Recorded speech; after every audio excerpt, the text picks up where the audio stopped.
Want to expand the reach of your content? Start a podcast. Feature industry experts on your show and leverage the influence and reach of your guests to grow your brand. Learn more at sweetfishmedia.com. You're listening to B2B Growth, a daily podcast for B2B leaders. We've interviewed names you've probably heard before, like Gary Vaynerchuk and Simon Sinek, but you've probably never heard from the majority of our guests. That's because the bulk of our interviews aren't with professional speakers and authors. Most of our guests are in the trenches leading sales and marketing teams. They're implementing strategy. They're experimenting with tactics. They're building the fastest growing B2B companies in the world. My name is James Carberry. I'm the founder of Sweetfish Media, a podcast agency for B2B brands, and I'm also one of the co-hosts of this show. When we're not interviewing sales and marketing leaders, you'll hear stories from behind the scenes of our own business. We'll share the ups and downs of our journey as we attempt to take over the world. Just kidding. Well, maybe. Let's get into the show.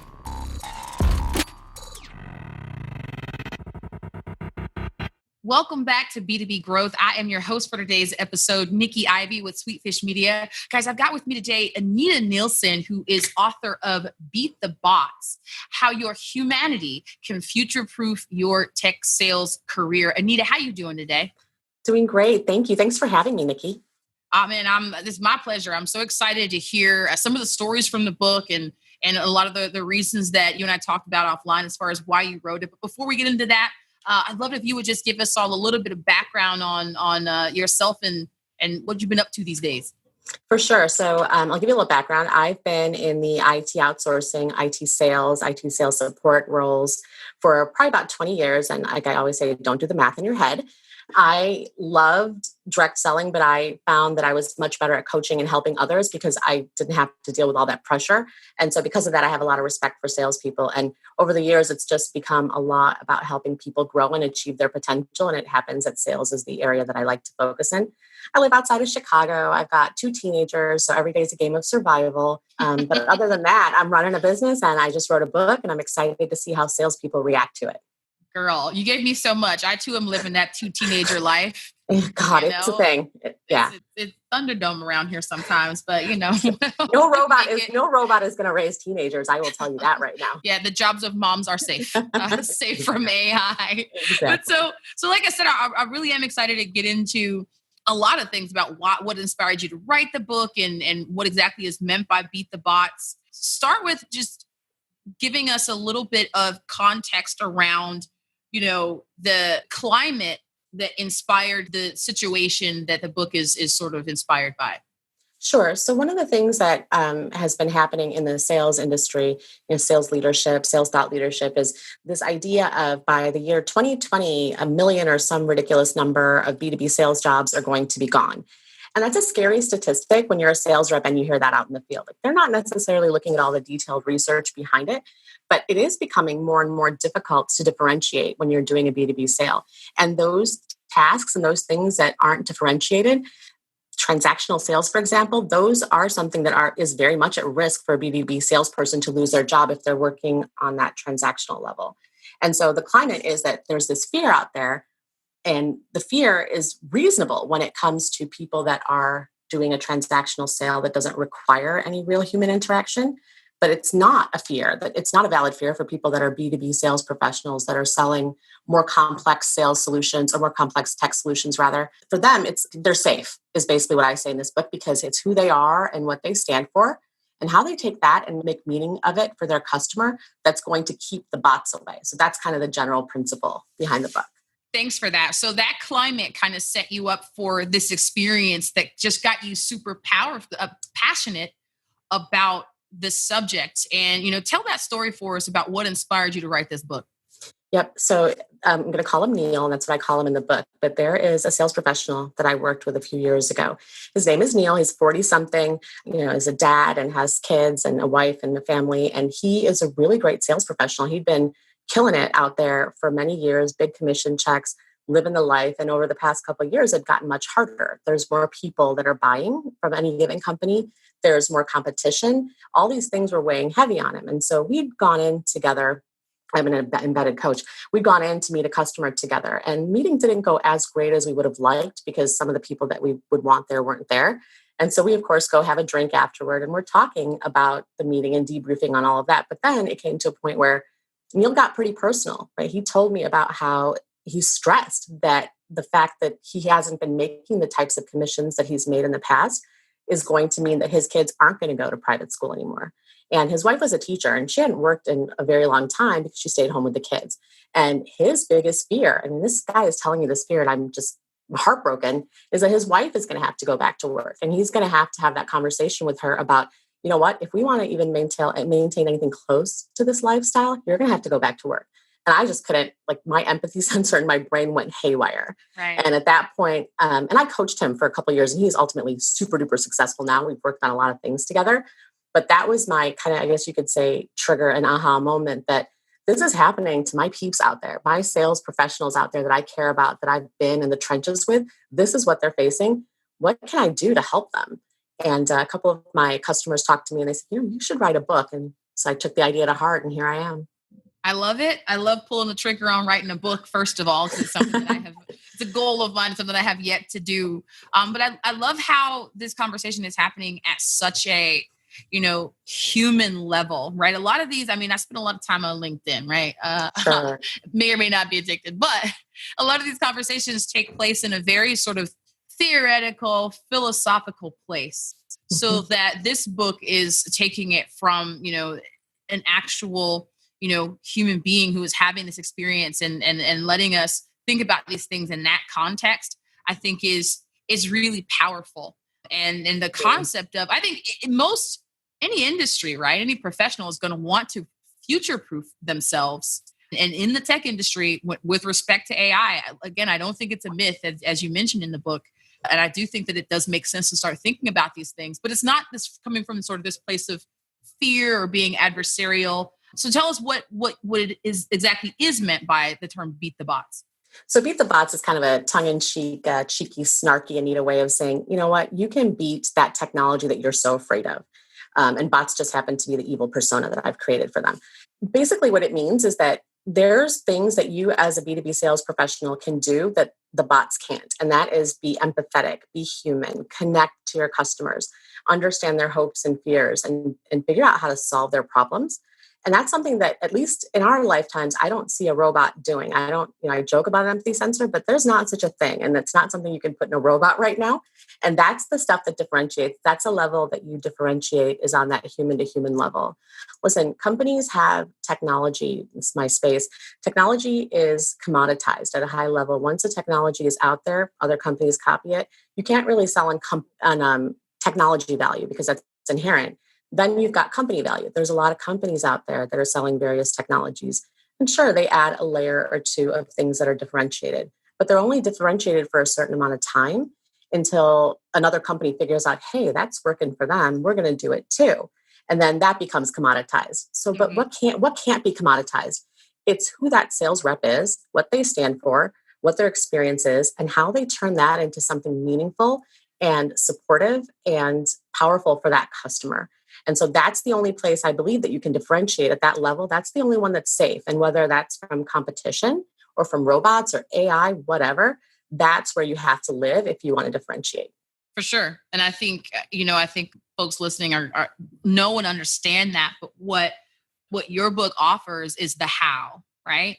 And so give us, one or two points as far as like techniques, processes that folks can put in place to systematize, if that makes sense, to systematize empathy, to systematize this humanization that you're talking about. Yeah, that's a great question. And I think one of my challenges personally is it is very hard to turn what I teach into a framework. And that was a struggle throughout this process because the minute you take what I'm doing and turn it into a framework, that just proves that it's not going to differentiate because I got to put it in a framework. That means I can go sell it and hand it out to people. So it's one of those situations where I had to teach not a framework, but a thought process. And that thought process begins with, you can't create value on a personal human to human level if you don't know that person on a human to human level. And so how does that begin? That begins with creating the empathy or creating the rapport rather. And I talk about empathy. And then I go into something that I think is super valuable and it's a lost art anymore. It's the ability to ask high impact questions, not the kind that are just going to get you more than a yes or no, but the kind that are going to get you that answer that's more detailed and more open to having emotion in it. And that's one of the techniques I think that is really powerful for people that are reading the book. And it has been for my clients in the past. And that's one that it actually is written out in the book. It's not a framework, but it shows them some ideas and some guidance on how to do it so that then these sales professionals can use what they know to make it their own. And that's what I think matters. Two things. One, I don't want what I teach these people to get commoditized. And two, they forget that the real value is them. I'm amazed. These salespeople are so confident and they're so great at their jobs. But when it comes down to it, they half the time forget how much they know and how valuable that is to a customer. So my job is to teach them, ask these questions, do it this way, and then you figure out how you're going to turn that into value. You can use these techniques to get there, but it is in your head. I can't pull that out of your head for you. And the minute I do, it's not differentiated anymore. The minute you do, then it's not theirs anymore, right? That's right. And it's not differentiated. It sounds so simple, right? So the way to future-proof yourself and personalize and humanize your approach is to like be more human. There's just no getting around it. Mm-hmm. We're going to have to start to see ourselves, with more empathy. We're going to have to start to see ourselves, with more, as more human in order for us to make that connection. And you're so right that the minute you put it on paper as a framework, right? This is the next BANT. This is the next medic. No shade, right?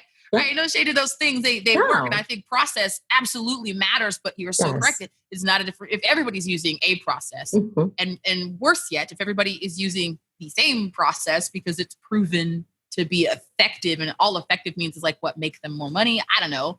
Then there comes a point, and I think we're at that inflection point where it starts to be diluted. And so, talking to people about coaching people on what they're bringing to the table from their own experiences, their own thought processes has to be the way that we, get around this stuff. So I can't wait to read your book. I admittedly have not had a chance to read it yet, but I'm intrigued. Everybody who's listening, I'm sure is. And so thanks for laying that out for us. We come to the segment of the show after I have successfully picked your brain, where I ask you about what you've been putting in it. Now, for you, this is kind of an interesting question because you've been writing this book, and the question really is about what you've been reading and what you've been consuming. But the little bit that I do understand about the process of writing a book means you kind of shut all that out in favor of what's in front of you. So, besides what you might have been reading, what have you been engaging with, that's sort of a personal development thing that's informed your approach or got you excited these days? So this answer is going to be different than I think anybody would give, but it's this being a mom thing. Honest to God, that is the thing that I take the most from. And I've heard things like mom is the new MBA, but mom ain't easy, right? And it is something that requires a lot of patience. People as parents have a huge belief in the potential of their kids, and they want to do everything they can to help them be successful, but they can't do it for them. So not only do they want them to be successful, but they have to help them figure out how to do it themselves. I do that every day with my kids. And by extension, somehow, some way, I've become this person who's like the mom or big sister figure for these sales reps, because that is just, it's by nature. And when I teach my kids on how to, and there's a great story in the book about this, but when I teach my kids on how to differentiate themselves, I tell them, you've got to do more than the bare minimum. You've got to do more than check the boxes. Well, guess what? That is exactly what I tell the salespeople. So to me, if I'm completely honest, I'm not going to BS you and tell you that there's some great books or some cultural thing that I'm doing. That's not it. It's being a mom every day, showing up, making these kids believe that I care about them from my heart and that I'm here to help them and remove obstacles, but they've got to find their wings. And that's where it comes from, honestly. Anita, y'all can't see me because this is a podcast and there is no visual, but I'm literally hand over heart gushing at this point. Because it is so real. Like, let's be honest. These are things it's kind of taboo to say anymore, right? I've been coached to not talk about being a mother and this is a whole other podcast, by the way, right? But I've been coached to not talk about being a mom so much in interviews or Or, if someone asks you about that direct question, like what experience do you have that, that speaks to this, or what makes it, and if you say, well, it's these things that I'm doing as a mom, that's frowned on. But the truth though is, if you're doing it right, then yes, there's absolutely transferable skills every day. That's right. Every day. We talked about both of us living that teenager life. That's right. That's right. And you really, really struck a nerve when it comes to this idea of really wanting it for them and not being able to do it for them. I've been the mentee on the other end of that, in a mentor-mentee relationship, and I've been a mentor professionally, where that absolutely comes into play. So that's, yes, hands down, my favorite answer so far. Thank you. The second favorite answer was a woman who talked about yoga, but yeah, this. I love that too. Thank you. It's the truth. And that's the one thing I can say is, with me, you're always going to get the real thing. And that's what I ask my sales reps to do too, is be real, because that's where the value lives. And that's where the uniqueness about you is. Yes.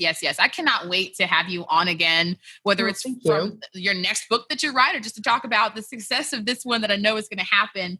And like me, I know other folks listening have become instant fans of yours. Anita, how can people connect with you? You're so kind, Nikki. Thank you for that. I'm at www.ldkadvisory.com. On Twitter, I'm at A Nielsen LDK, and I'm on LinkedIn, Anita Nielsen, president of LDK Advisory Services. So reach out to me. I love to get emails about, hearing the podcast and hearing something I've said and that it's inspired you. That is actually what I live for. Perfect. You guys, you heard it. Get the book, read it, reach out and tell Anita how it's impacted you. Thanks so much, Anita. Thank you. We totally get it. We publish a ton of content on this podcast, and it can be a lot to keep up with. That's why we've started the B2B Growth Big Three, a no-fluff email that boils down our 3 biggest takeaways from an entire week of episodes. Sign up today at sweetfishmedia.com/big3. That's sweetfishmedia.com/big3.